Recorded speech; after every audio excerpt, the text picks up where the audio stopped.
Hello and welcome to Faith Matters, a series of programmes where we look at real life issues through the prism of faith and belief. My name is Keith Hitchman and I lead the River in the City initiative for the Anglican Diocese of Liverpool, based here in Liverpool city centre. Our guests today are David and Shirley Coleman from Liverpool's Jewish community. Welcome. David, tell us a little bit about your role in Liverpool's Jewish community. You're not a rabbi, are you? No, I'm not a rabbi. I'm not actually a minister in a synagogue in the synagogal sense. So I don't have a congregation to look after. But, and I used to be a businessman. During that time, I used to take on lay leadership roles. I have been the president of our social welfare organisation called Merseyside Jewish Community Care, and I have been the lay leader of the community as the president of the Merseyside Jewish Representative Council. So that's like the Jewish mayor, if you like, that would represent the community in all civic matters. And I've always done a lot of voluntary work within the community, both for Merseyside Jewish Community Care and other organisations, youth, and for the aged. And you're currently also Jewish chaplain for Merseyside Police? I'm currently the Jewish chaplain for Merseyside Police, yes. And you have a role at Allerton Synagogue? I have a role at the Allerton Synagogue. I'm the administrator, as my main role. And it's sort of grown and morphed into something a lot more than that in terms of pastoral care and being able to counsel people. Well, it sounds like you're almost a rabbi. Some people would say, there was a joke that because I do officiate, I do lead services at the Childwell Synagogue and sometimes at the Allerton Synagogue when I'm there for prayers. And the rabbi of Childwell Synagogue used to call me the chief rabbi because I would be the one that people would come to. So Shirley, he sounds very busy. Very busy. How do you keep him under control? Not too easily, actually, but yeah, he knows not to go over the line. Okay, that's good. We've heard a lot recently about the whole rise of anti-Semitism in Europe as a whole. And there's been these alleged remarks passed by Mario Balotelli from Liverpool Football Club, by the Wigan chairman, Dave Whelan. How does this affect Liverpool's Jewish community? Are you affected by this? It's close to home. We are affected by it. We are always affected by it. We're always very sensitive to the sort of comments that are made, such as David Whelan's comments about Jews chasing money, and Balotelli's comments. They hurt. They do hurt.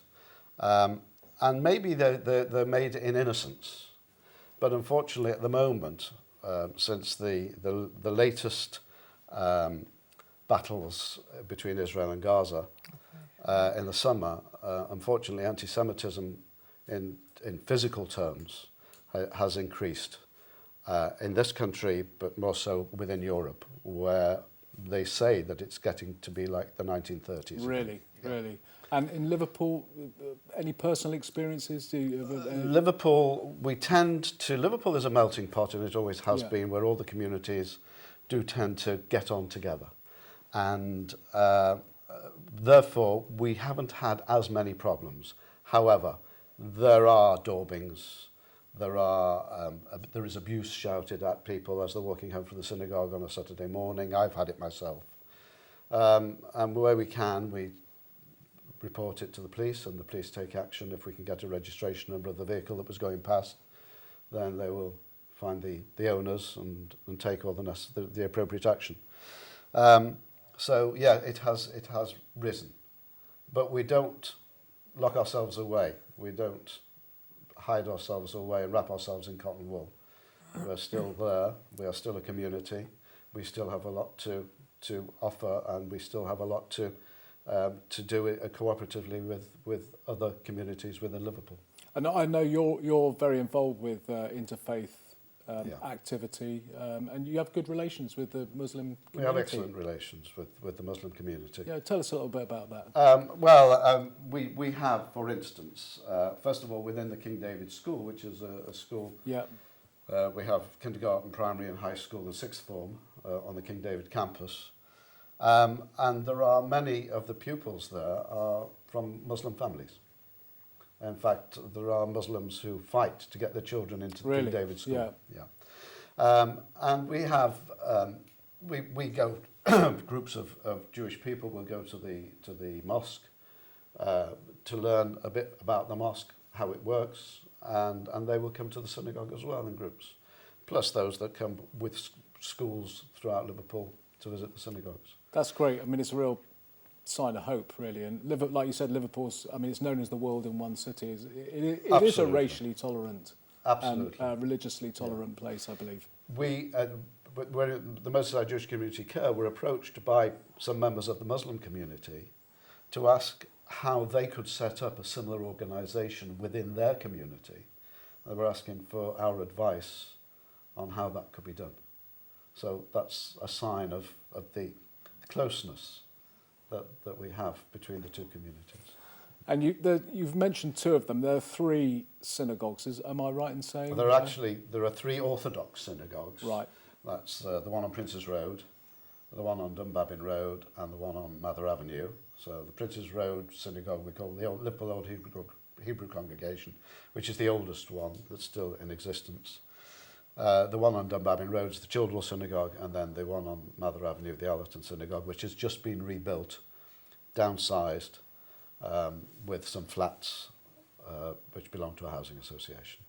There is also a Reform Synagogue in Wavertree. And what's the difference for our viewers? Reform Synagogue, Orthodox Synagogue will go according to the law as it's written in the Bible, in the Torah. Yeah. All the laws that God gave us, all the laws that were given to Moses on Mount Sinai. The Reform Synagogue is further to the left.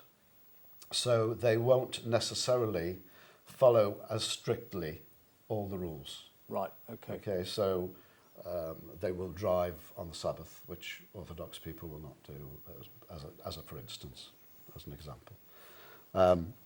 And it tends to be the synagogue that people who have married out of the faith might belong to because they may feel more comfortable there or more accepted there. And okay, the synagogue on Princess Avenue, like you said, that's a very historic building. Yeah. And do you go there often, Shirley? Do you? No, it's a bit too far to walk. Is it? So we have been lovely for a wedding. It's beautiful.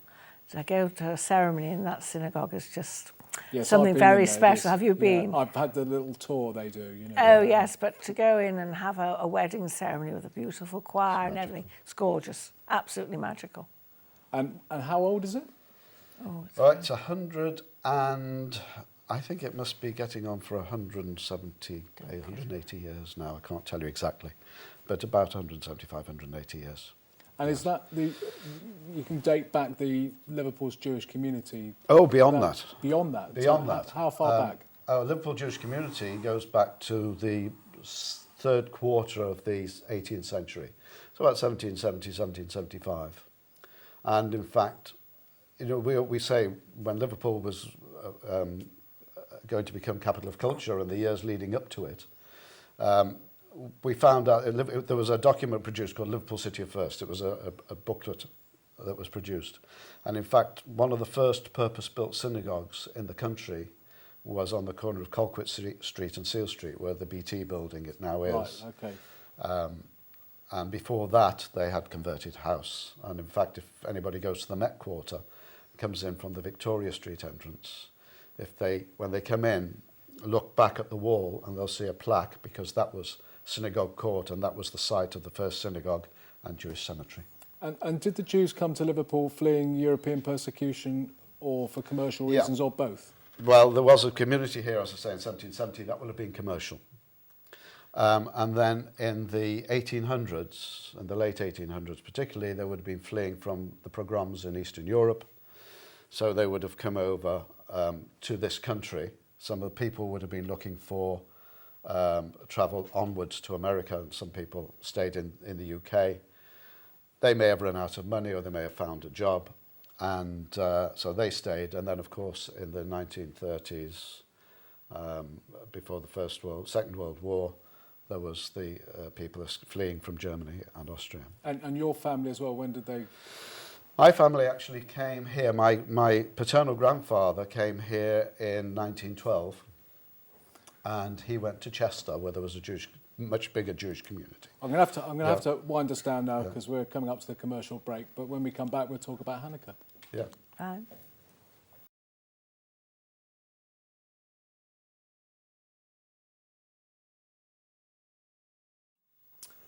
Welcome back to Faith Matters. My guests today are David and Shirley Coleman from Liverpool's Jewish community. It's great to have you with us. We're going to talk about Hanukkah or Hanukkah. Hanukkah. Right. And it's spelt with a C, isn't it? CH. CH. is a Ch. Yeah, I noticed you corrected me in my email that I sent to you earlier. It's December. You celebrate Hanukkah in December. It's the Jewish Festival of Light. Is that correct? Tell us what it's about. What does it mean? And what actually is it that you're celebrating this time of year? What we're celebrating, it's usually somewhere in December. It could be the end of November as well. Could be. It's the Jewish month of Kislev. Yeah. Okay. So because we have a lunar calendar, it moves around a bit. What we're celebrating is a miracle that took place about 2,500 years ago in the Second Temple. The temple, at that time, what is now Israel, was under Syrian rule.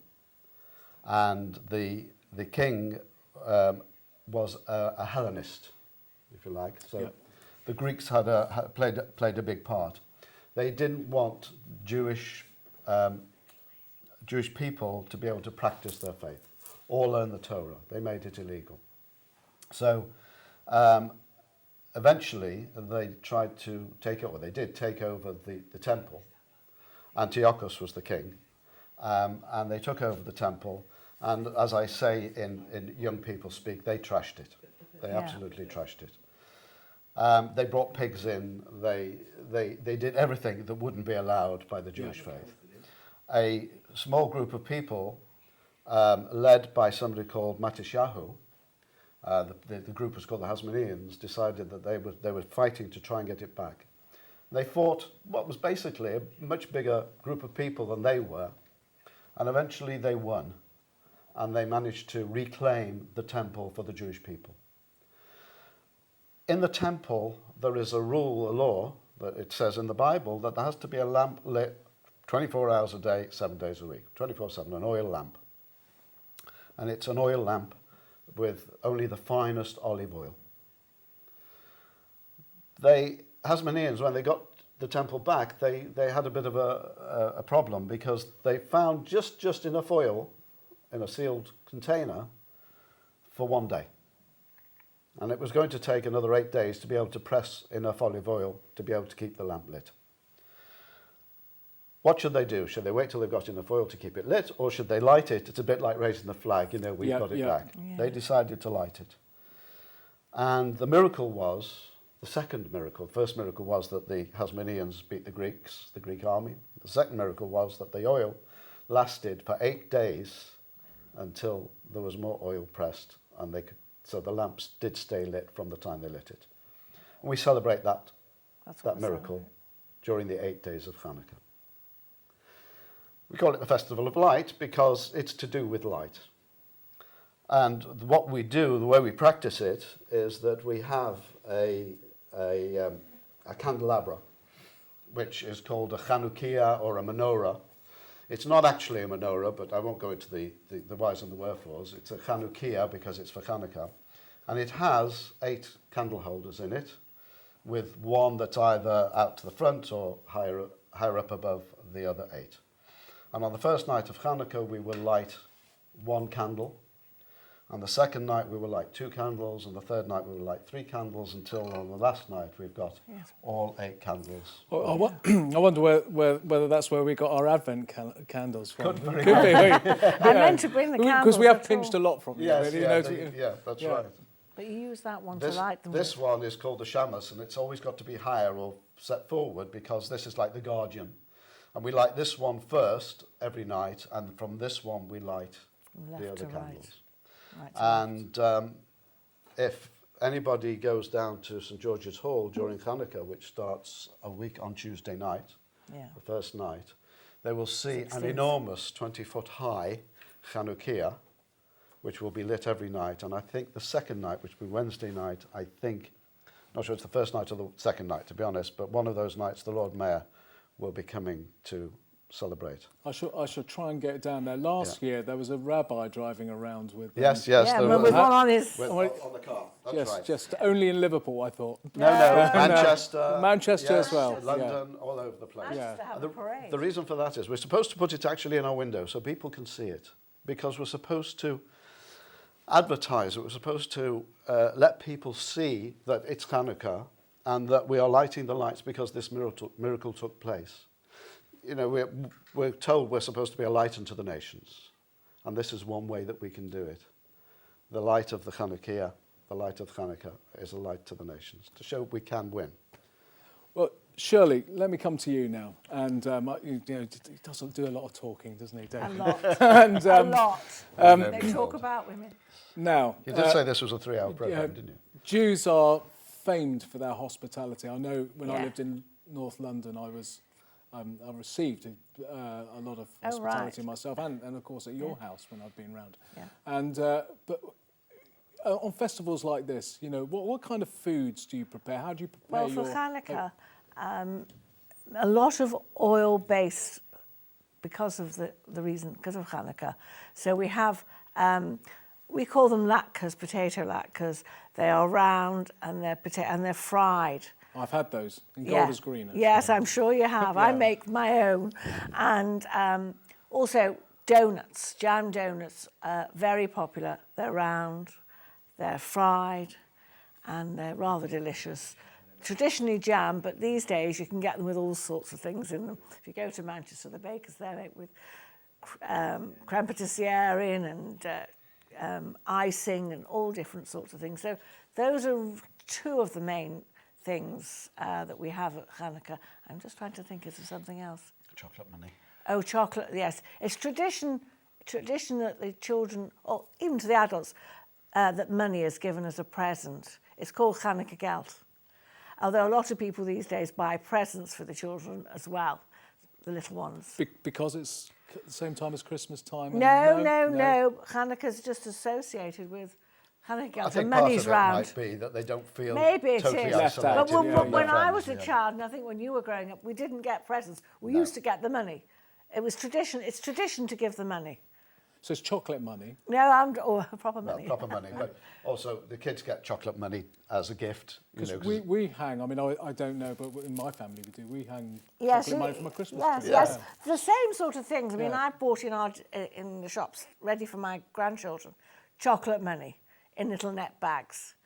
And they will get those. And also, and I should have brought with, and I'm sorry I've forgotten, what we call like a spinning top. It's called a dreidel. Ah, yeah. And it's got the Hebrew letters on the sides all Yeah. the way around.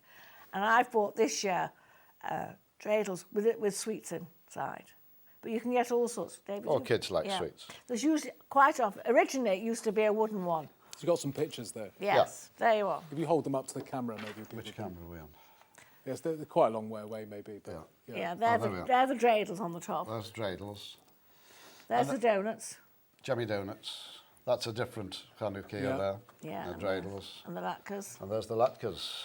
it's always good to, you know. Everybody goes mad for the You latkes. should have brought some real ones in for me to eat. I could. Well, if you'd like, I am making them. Next time. Yeah. I am making them.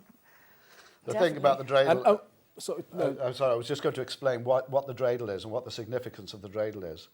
When the students were studying illegally at this time, when the Hellenists wanted to ban it or did ban it, if they were raided, say by the Hellenist police, they would pretend to be gambling with the spinning top with the dreidel, and that's why Right, it's for okay. Hanukkah. yeah. And you don't decorate your homes. No, we don't. Although, having said that, you can get Happy Hanukkah and things. I know that Yeah. there is a rabbi here that does hang it from his front door, and if you go to the shops in Manchester, they do have little bits of decoration. That's not that rabbi who was on Angels Yes. of Mercy with. No, No, but no. actually it's the same Hasidic group. Chabad. Yeah. Okay, Chabad we've got 1 minute left. I just want to ask you about Israel. I know you've got deep connections to Israel, yes. family Yeah. over in Israel. And have you ever celebrated Hanukkah in Israel? Oh, yes. Very much so. The last 2 Yeah. years. And does it do? It's a much bigger thing, I expect, is it? Well, the thing about doing it in Israel is that on every building there will be an enormous Chanukiah with lights on, and each night the lights will be lit up to the 8th night, even on top of water towers and everywhere. And if you're in a hotel, they have a big lighting There's with always lots of donuts, and you put on a lot of weight. Well, I know I'm looking forward to coming to Israel with you, and I promise to You come have to with come you. this time of the year. Yeah, so I'm thinking that maybe this is the time of year to come. Yeah. It And, is nice to be there at this time of the year. The last 2 years we've been there. Yeah. Well, it's been fantastic to have you with us today, David and Shirley. I know you've got a bit of a cold, David, so great to come out. You need to get home and rest, and we'll see you next week for Faith Matters. Thank you. Good night.